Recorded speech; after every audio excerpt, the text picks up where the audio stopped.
Hello नमस्कार जय हिंद साथियों। स्वागत है आपका अपने YouTube channel tech non tech classes में। तो IT electrician theory NIMI assignment book का जो अपना सॉल्यूशन चल रहा है दोस्तों, उसका अगला वीडियो लेकर आपके साथ फिर हाजिर हैं। तो पहले भी कुछ वीडियो डालेगी है दोस्तों, जो हरियाणा लाइनमैन शिफ्ट अटेंडेंट यानी हरियाणा एएलएम और एसए, पंजाब लाइनमैन एसए और राजस्थान लाइनमैन यूपी पीसीएल और डीआरडीओ यानी विभिन्न आईटी कंपटीशन एग्ज़ाम और आईटी के जो सेमेस्टर एग्ज़ाम होते हैं वहाँ पर सेम टू सेम छपे हुए मिलते हैं दोस्तों। तो प्लीज़ ये वीडियो को मैक्सिमम शेयर कीजिएगा और कमेंट करके बताइएगा कि वीडियो आपको कैसी लगी। चैनल से पहली बार जुड़े तो सब्सक्राइब कर लीजिएगा दोस्तों। बहुत ही अच्छे अच्छे क्वेश्चन, पूरी निम्मी असाइनमेंट बुक का सॉल्यूशन यहाँ पर हम करने वाले हैं। और तीसरा सेमेस्टर चल रहा है दोस्तों। 2 सेमेस्टर हमारी जो वीडियो है उनकी डाल दी गई है चैनल पर, तो उनको भी देखिएगा। जो अलग अलग प्ले लिस्ट बनी है उनको भी ज़रूर देखिएगा। आज का अपना 76 नंबर इस वीडियो का 1 नंबर रहने वाला है कि डीसी शंट मोटर में सामान्य गति से कौन सी गति नियंत्रण विधि प्रदान करते हैं। तो एक होता है दोस्तों सीरीज मोटर में गति नियंत्रण,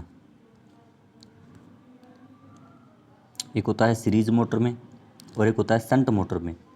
तो सीरीज मोटर में 5 प्रकार की गति नियंत्रण की विधि होती है दोस्तों। क्वेश्चन आएगा तो पूरी 5 विधि हम एक्सप्लेन करेंगे। और शंट मोटर में क्या होता है, 2 प्रकार की गति नियंत्रण विधि होती है। एक हो गया जैसे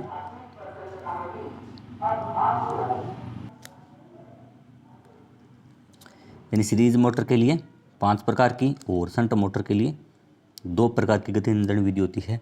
कौन कौन सी? शंट के लिए एक तो फील्ड नियंत्रण विधि, एक होता है आर्मेचर नियंत्रण विधि। तो डीसी मोटर की जो गति होती है एन समानुपाती ई बी बट्टा में फाई यानी बेक ईएमएफ के समानुपाती और फील्ड फ्लक्स के विलोमानुपाती होती है दोस्तों। सामान्य गति से नीचे गति हमें प्राप्त करनी है। जैसे फील्ड फ्लक्स को कम करेंगे तो गति क्या होगी, बढ़ेगी। तो ये ऑप्शन इसका नहीं रहने वाला है। वोल्टेज नियंत्रण विधि हम सीरीज मोटर के लिए काम में लेते हैं। और गति नियंत्रण की जो वार्डर लियोनार्ड विधि होती है, डी ऑप्शन दिया गया है। ये सबसे महंगी और किफ़ायती विधि होती है दोस्तों। क्वेश्चन पूछा जाता है कि गति नियंत्रण की कौन सी विधि होती है जिसमें नियत एकदम सतत एक साथ एक समान गति और परिवर्तित भी गति दोनों हम प्राप्त कर सकते हैं एक साथ। किस विधि से? तो वार्डर लियोनार्ड से। लेकिन जो अपना राइट आंसर है वो आर्मेचर नियंत्रण विधि होगा दोस्तों। आर्मेचर के साथ जब भी हम छेड़छाड़ करेंगे शंट मोटर में गति क्या होगी, हमें कम ही प्राप्त होगी। और फील्ड के साथ छेड़छाड़ करने पर हमें गति क्या होती है, हमेशा ज़्यादा प्राप्त होती है दोस्तों। तो राइट आंसर सी ऑप्शन रहने वाला है।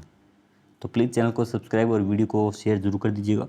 डीसी स्टार्ट मोटर में मोटर को शुरू करने के लिए स्टार्टर हमें क्यों आवश्यक होते हैं?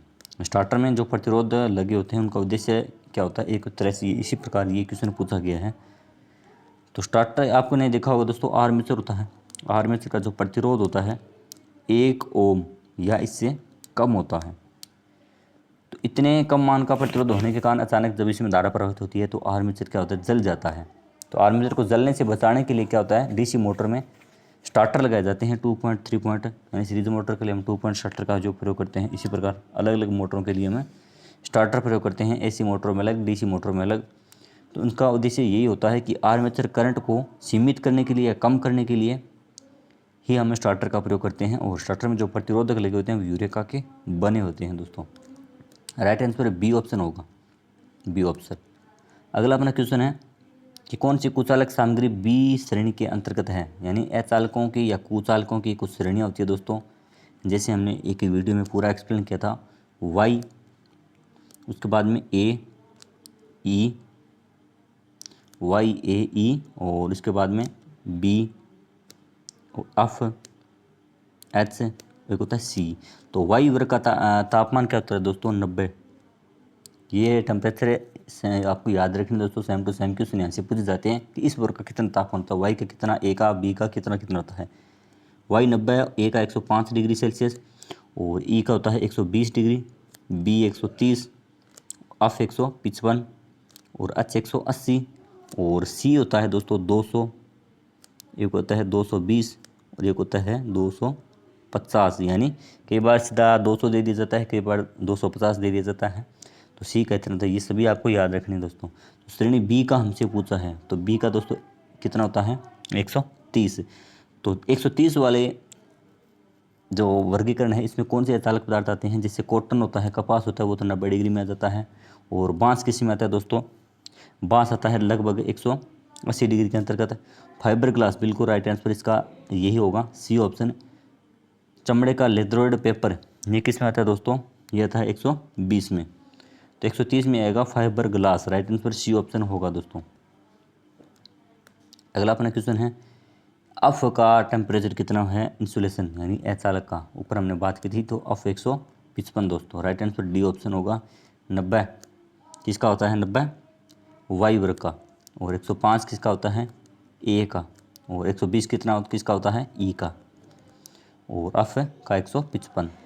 और निरंतर गति ड्राइव के लिए किस प्रकार की डीसी मोटर का उपयोग किया जाता है, निरंतर या सतत कांस्टेंट स्पीड ड्राइव के लिए किस प्रकार की डीसी मोटर होती है, तो इसके लिए होती है दोस्तों shunt motor, DC shunt motor इसका राइट आंसर होगा। डिफरेंशियल और डिफरेंशियल शॉर्ट शंट ये तो परिवर्तित गति वाली मोटरें होती है दोस्तों, नियत गति नहीं होती इनकी, यानी लोड बढ़ने पर गति कई बार बढ़ जाती है, कई बार घट जाती है। सीरीज मोटर की गति हमेशा क्या होती है, हाई स्टार्टिंग टॉर्क, उच्च स्टार्टिंग टॉर्क होता है दोस्तों, इसका नियत गति नहीं होती है, तो राइट आंसर होगा डीसी शंट मोटर, यानी खिंचाव ट्रैक्शन कार्यों में हम सीरीज मोटर का प्रयोग करते हैं, और शंट मोटर का हमें लेथ मशीन हो गया, जिससे शीयरिंग मशीन हो गया, तो वहाँ पर शंट मोटर का प्रयोग करते हैं नियत गति के लिए, निरंतर का यहाँ पर नियत भी बोल सकते हैं दोस्तों, नियत गति के लिए। अगला अपना क्वेश्चन है कि लिफ्ट में किस प्रकार की डीसी मोटर का उपयोग किया जाता है, तो इसको लिफ्ट बोल सकते हैं, एलिवेटर इसको बोल सकते हैं, लिफ्ट हो गया, एलिवेटर हो गया, और ऑटोमेटिक जो या स्वचालित सीढ़ी, क्वेश्चन है घुमा फिरा कर पूछ लिया जाता है दोस्तों, स्वचालित सीढ़ी, तो इनमें तीनों में एक ही मोटर होती है, कौन सी, सीरीज नहीं होती, शंट नहीं होती, डिफरेंशियल नहीं होती, कम्युलेटिव कंपाउंड होगी।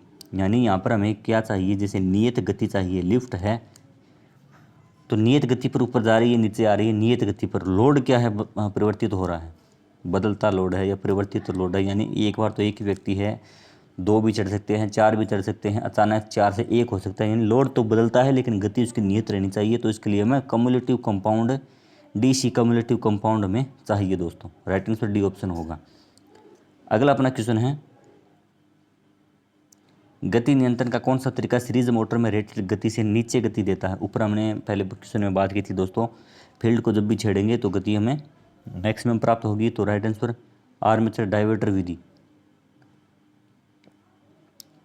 आर्मेचर डाइवर्टर विधि इसका राइट आंसर रहने वाला है। अगला क्वेश्चन है कि क्या प्रभाव है अगर रनिंग के दौरान 4 पॉइंट स्टार्टर का जो प्रतिरोध है वो कट ऑफ हो गए, यानी जो स्टार्टर के जो प्रतिरोध है वो रनिंग की अवस्था में परिपथ से बाहर हो गए तो क्या होगा, तो मोटर बंद हो जाएगी या मोटर धीमी गति से चलेगी, तेज़ गति से उल्टी दिशा में, तो राइट आंसर इसका होगा दोस्तों धीमी गति से मोटर वो चलती रहेगी। बहुत ही अच्छा क्वेश्चन है, कई बार कंपटीशन एग्जाम में पूछा गया है। और डीसी मोटर को संचालित करने के लिए आर्मेचर सर्किट में कार्बन कंपोजिशन ब्रश की आवश्यकता क्यों होती है, यानी सीधा सा हमसे पूछा गया है कि डीसी मोटर को चलाने के लिए आर्मेचर सर्किट में जो कार्बन ब्रश होते हैं, यानी कार्बन के ही ब्रश क्यों लगाए जाते हैं, तो उच्च स्टार्टिंग टॉर्क नहीं होगा दोस्तों, आर्मेचर रिएक्शन से बचने के लिए कंपनसेटिंग वाइंडिंग हम लगाते हैं, और अति भार से सुरक्षा नहीं करता, तो कम्यूटेटर खंड में जो स्पार्किंग कम करने के लिए कार्बन ब्रश का हम प्रयोग करते हैं, डी ऑप्शन इसका राइट आंसर रहने वाला है।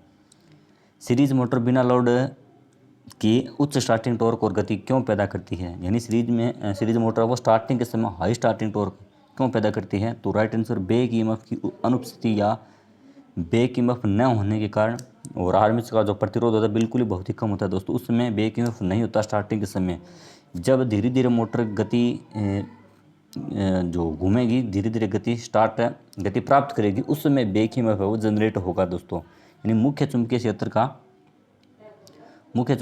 का जो विरोध करने का जो स्वभाव होता है इसको क्या बोलते हैं, मुख्य चुंबकीय क्षेत्र का विरोध, उसको क्या बोलते हैं, बैक ईएमएफ। तो मुख्य चुंबकीय क्षेत्र जैसे जैसे बढ़ेगा तो बैक ईएमएफ बढ़ता रहेगा, क्योंकि स्टार्टिंग के समय मोटर बंद है, कोई चुंबकीय क्षेत्र नहीं है, तो बैक ईएमएफ भी क्या होगा, जीरो होगा, तो उस समय मोटर का स्टार्टिंग टॉर्क का वो हाई होता है दोस्तों, गति भी हाई होती है, तो राइट आंसर है ए, एक नंबर जो ए अपना ऑप्शन है।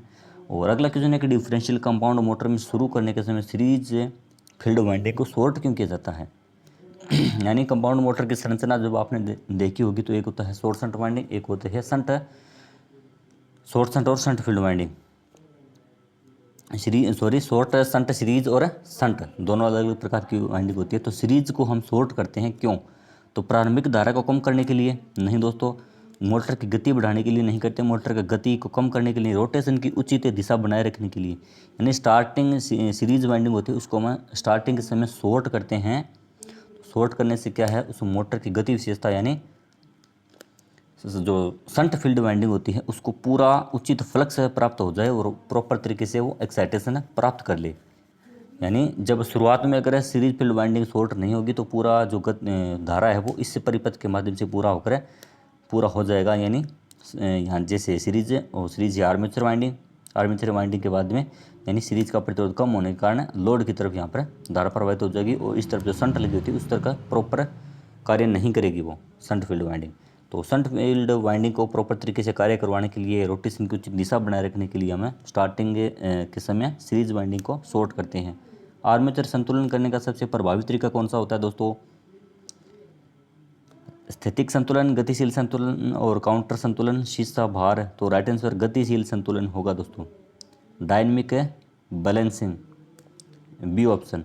अगला अपना क्वेश्चन है 88, डीसी स्टार्टर के प्रतिरोध को शुरू करने के लिए किस सामग्री का प्रयोग किया जाता है? स्टार्टर के जो प्रतिरोध होता है दोस्तों, ऊपर हमने बात की यूरेका के बने होते हैं। तो प्लीज़ दोस्तों चैनल को सब्सक्राइब जरूर कर दीजिएगा, बहुत ही अच्छे क्वेश्चन आपके लिए प्रोवाइड करवाए जा रहे हैं। वीडियो को लाइक और शेयर जरूर कीजिएगा। किस डीसी कंपाउंड मोटर को अलग अलग लोड पर नियत गति से संचालित किया जा सकता है? ऊपर हमने बात की थी जैसे लिफ्ट और एलिवेटर, तो वहाँ पर क्या होता है, यही होता है कि लोड तो होता है अलग अलग और गति होती है नियत। वहाँ पर हमने कौन सी बात की थी? Cumulative long shunt, cumulative short या लॉन्ग शंट। तो राइट आंसर इसका बी ऑप्शन होगा दोस्तों, cumulative compound long shunt field winding वाली जो मोटर होती है वो हमें काम में यहाँ पर लेनी होती है। शंट मोटर के साथ 3 पॉइंट स्टार्टर में अन्विसी कैसे जुड़ती है? अन्विसी शंट मोटर के साथ 3 पॉइंट स्टार्टर में अन्विसी कहाँ और कैसे जुड़ती है?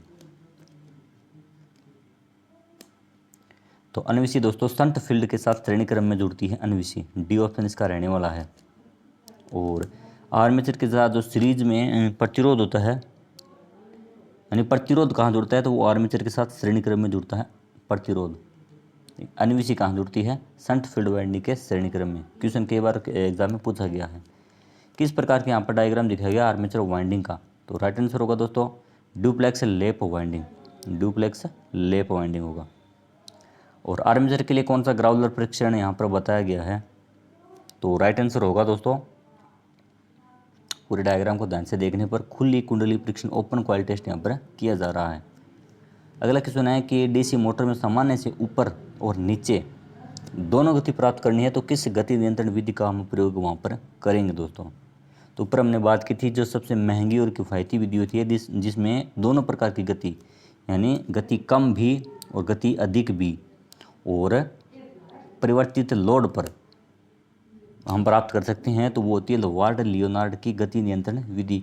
इसमें कितनी मोटरें कितने जनरेटर की आवश्यकता होती है वो कमेंट बॉक्स में ज़रूर बताइएगा, अगर आप जानने के इच्छुक है तो भी, अगर आपको आता है तो भी। तो वीडियो आपको कैसी लगती है दोस्तों ज़रूर बताइएगा। रेगुलर आपको पूरी निमी इलेक्ट्रिशियन थ्योरी हम करवाने जा रहे हैं और 2 सेमेस्टर की वीडियो डाल दी जा चुकी है, तीसरा सेमेस्टर अपना चल रहा है। और इसके साथ ही बहुत ही अलग तरीके के क्वेश्चन, अच्छे लेवल के कोचिंग क्लासेस के नोट्स के बनाए हुए एकदम, जो कि बिल्कुल सेम टू सेम के आपको एग्जाम में छपे में मिलेंगे, वो भी करवाए जाएंगे। तो राइट आंसर है वार्ड लियोनार्ड गति नियंत्रण विधि हो गया दोस्तों। कम्यूटेटर क्यों तेज चमक उत्पन्न कर रहा है? यानी स्पार्किंग यहाँ पर पूछ रहा है, हेवी स्पार्किंग क्यों हो रही है कम्यूटेटर पर? तो ब्रश की गलत स्थिति और गलत फील्ड कनेक्शन या घूर्णन की गलत दिशा और गलत आर्मेचर कनेक्शन। तो राइट आंसर है ब्रश की गलत स्थिति के कारण क्या होता है, कम्यूटेटर पर तेज स्पार्किंग होती है। अगला क्वेश्चन है कि चल रही डीसी मोटर में प्रेरित ईएमएफ की क्रिया क्या है?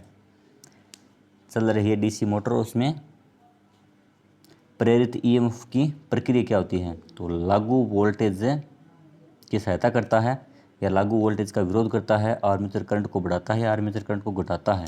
तो यहाँ पर हमसे पूछा गया है प्रेरित ईएमएफ या बैक ईएमएफ दोस्तों, यानी बैक ईएमएफ ही क्या होता है? प्रेरित ईएमएफ।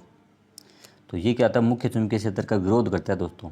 यानी जो लागू वोल्टेज होती है उसका विरोध करता है। बी ऑप्शन इसका राइट आंसर है रहने वाला। दोस्तों आज के लिए इतना ही, मिलते हैं नेक्स्ट वीडियो में, तब तक के लिए जय हिंद जय भारत।